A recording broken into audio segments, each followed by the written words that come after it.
नमस्कार दोस्तों, मैं डीके सिब्बल एक सेंट्रल गवर्नमेंट सिविल पेंशनर बोल रहा हूँ। हमने अभी तक फैमिली पेंशन के बारे में 2 एपिसोड करे हैं। आज तीसरा एपिसोड है और ये आखिरी एपिसोड भी है फैमिली पेंशन को लेके। इस एपिसोड के अंदर हम कवर करेंगे family pension to parents, parents को फैमिली पेंशन के बारे में। ये पेरेंट्स को फैमिली पेंशन है, ये रूल 50 का सब रूल 10 कवर करता है पेरेंट्स को फैमिली पेंशन। जब disease government servant or pensioner के पीछे विडोअर कोई चिल्ड्रन एलिजिबल ना रह जाए तो उसके बाद फैमिली पेंशन पे की जाती है पेरेंट्स को, अगर पेरेंट्स उस पर डिपेंडेंट हैं। जब पेंशनर की या गवर्नमेंट सर्वेंट की डेथ हुई थी तो पेरेंट्स उस पर डिपेंडेंट थे और ये पहले मदर को मिलती है और अगर मदर नहीं है तो फादर को मिलती है। अब डिपेंडेंसी का क्राइटेरिया क्या है? इनकम क्राइटेरिया, मदर और फादर की दोनों की combined income is less than minimum family pension admissible under sub rule 2 and dearness relief admissible thereon। यानी कि मदर और फादर दोनों की कंबाइंड इनकम जो minimum family pension under sub rule 2 है उससे कम हो और उस फैमिली पेंशन में महंगाई भत्ता भी जोड़ा जाता है, यानी कि 9,000 रुपया प्लस डियरनेस रिलीफ। अब ये पेरेंट्स के बाद मान लीजिए विडो मतलब स्पाउस का हो गया, चिल्ड्रन का हो गया और पेरेंट्स का हो गया। Where a deceased government servant or pensioner is not survive by a widow or widower or a child or parents eligible for family pension, or if the widow or widower children or and parents of the government servant or pensioner ceases to be admissible for family pension. यानी कि जब spouse, children और parent उनमें से कोई eligible नहीं है या वो है ही भी नहीं, तो उसके बाद फैमिली पेंशन किसको दी जा सकती है? फैमिली पेंशन दी जा सकती है dependent sibling suffering from mental और फिजिकल डिसेबिलिटी, उनको फॉर लाइफ के लिए दी जाएगी। अगर वो होली डिपेंडेंट थे गवर्नमेंट सर्वेंट या पेंशनर के ऊपर जब उनकी डेथ हुई थी। अगर किसी पेंशनर का पेरेंट्स की एलिजिबल नहीं है, उनके चिल्ड्रन एलिजिबल नहीं है, उनके स्पाउस एलिजिबल नहीं है और सिर्फ उनके पास डिपेंडेंट सिबलिंग है जो कि मेंटल और फिजिकल डिसेबिलिटी के साथ सफर कर रहे थे, उनको फॉर लाइफ मिलेगी। इनका इनकम क्राइटेरिया क्या है? इनका इनकम क्राइटेरिया है, एक तो ये है कि डिसेबिलिटी एग्जिस्ट होनी चाहिए पहले से ही और वो कोई लिविंग अर्न नहीं कर सकते 25 साल की उम्र के बाद भी। तो इनकम क्या होगी? अगर उनकी income deemed to be dependent on the government servant if her overall income from sources other than family pension is less than the entitled family pension under sub clause 1 of clause A of sub rule 2 plus dearness relief admissible thereon।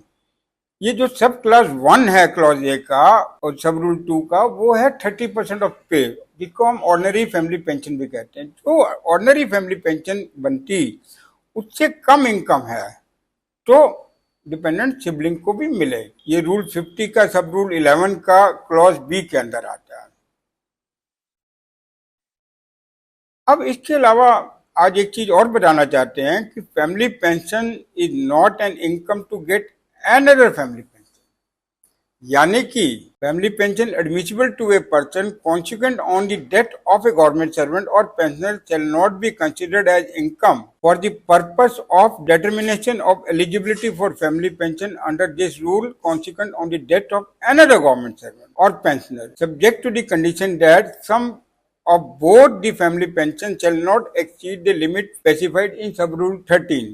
इसका मतलब ये है कि मान लीजिए दोनों parent या तो गवर्नमेंट सर्वेंट हैं या पेंशनर हैं और एक पेरेंट की डेथ हो गई तो उसकी फैमिली पेंशन अलाइव जो पेरेंट होगा, स्पाउस होगा, उसको मिलनी शुरू हो जाएगी। मान लीजिए दोनों की डेथ हो गई तो एक बच्चा एलिजिबल है, उसको 2 फैमिली पेंशन मिलनी शुरू हो जाएगी।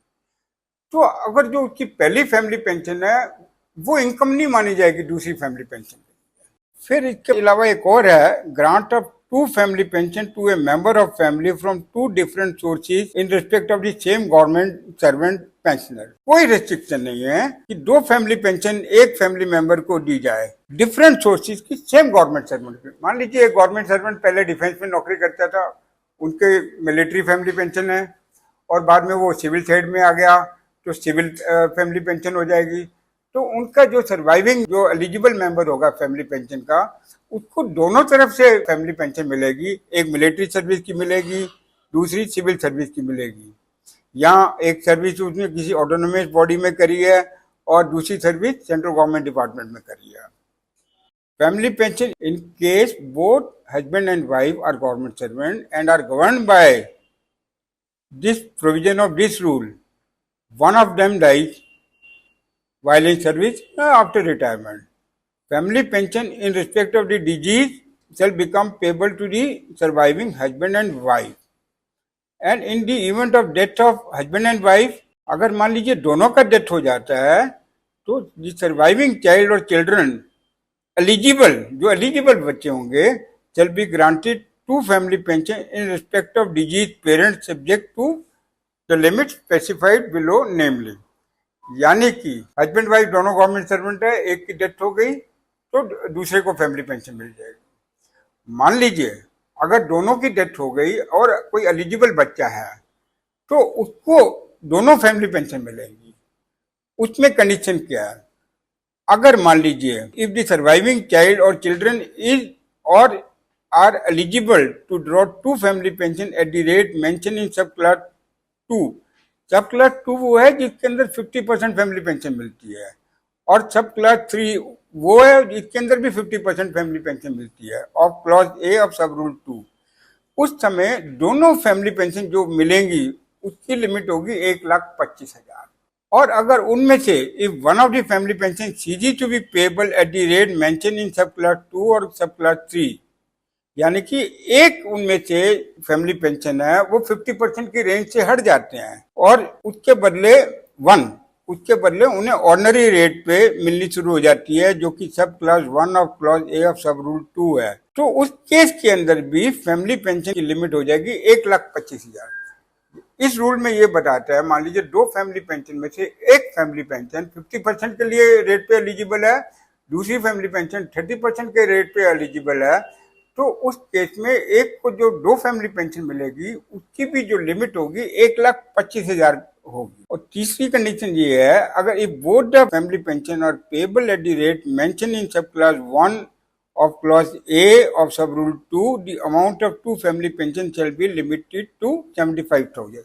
यानी कि अगर दोनों family pension ordinary family pension है 30% ऑफ पे के हिसाब से मिलती है तो उस बच्चे को जो दो फैमिली पेंशन मिल रही है उसकी मैक्सिमम लिमिट दोनों को मिला के 75,000 रुपया ही रहेगी। अब उसके बाद आज हम एक और बताना चाह रहे हैं कि nomination of children in precedence to husband in the event of martial discord by female government servant or pensioner, where divorce proceeding are pending in a competent court of law, or female government servant, female pensioner has filed a case against her husband under Protection of Women from Domestic Violence Act or Dowry Prohibition Act under Indian Penal Code, वो female government servant है, she can make an application to her office कि in the event of her death during the pendency of any of the aforesaid proceeding, family pension may be granted to her eligible child or children in precedent to spouse। यानी कि अगर कोई भी female government servant हो या pensioner हो, उसने अपने हस्बैंड के अगेंस्ट केस डाल के रखा हुआ है, कोर्ट के अंदर डाल के रखा हुआ है, और उस केस के अंदर वो अपने ऑफिस में एक रिक्वेस्ट डाल सकती है कि उसके देहांत के बाद उसके बच्चों को फैमिली पेंशन पहले दी जाए उनके स्पाउस से पहले। तो उस केस में क्या होगा? अगर उस केस में if there is no child children eligible for family pension on the date of death of female government servant, जिन फीमेल गवर्नमेंट सर्वेंट या फीमेल पेंशनर का देहांत हुआ था कोई बच्चा एलिजिबल ही नहीं है, तो उस केस में तो family pension shall be payable to the widower till his death or his marriage. अगर कोई बच्चा एलिजिबल नहीं है तो फैमिली पेंशन उसके विडोअर को मिलेगी जब तक विडोअर की डेथ नहीं होती या वो रीमैरिज नहीं कर लेता।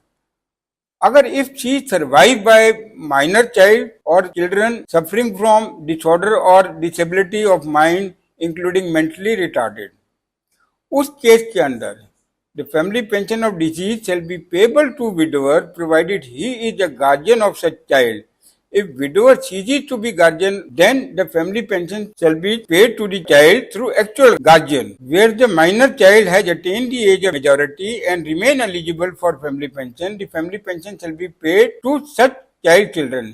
यानी कि अगर जो बच्चा है वो माइनर है, उस केस में विडोर के थ्रू मिलेगी अगर वो गार्जियन है। अगर वो विडोर गार्जियन नहीं है तो जो एक्चुअल गार्जियन है उसके थ्रू मिलेगी। और अगर मान लीजिए बच्चा जो सा माइनर है वो मेजर हो जाता है तो उस केस में मेजर बच्चे को मिलेगा, तब गार्जियन बीच में से हट जाएगा।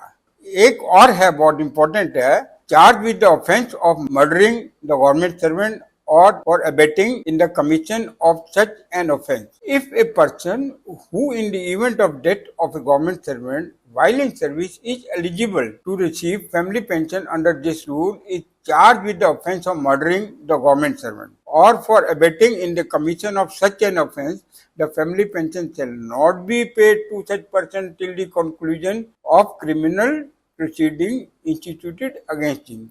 अगर गवर्नमेंट सर्वेंट की डेथ हो जाती है और जिस आदमी को फैमिली पेंशन मिलनी है उसके ऊपर चार्ज लग गया कि भाई उसकी वजह से उसका मर्डर हुआ है या उसकी वजह से ये उसकी डेथ हुई है, तो जब तक ये क्रिमिनल प्रोसीडिंग पूरी नहीं होगी तब तक उस आदमी को फैमिली पेंशन नहीं मिलेगी। During the period the family pension is not paid to a person under clause C, the family pension shall be paid to other eligible member of the family if any from the date following the date of death of a government servant.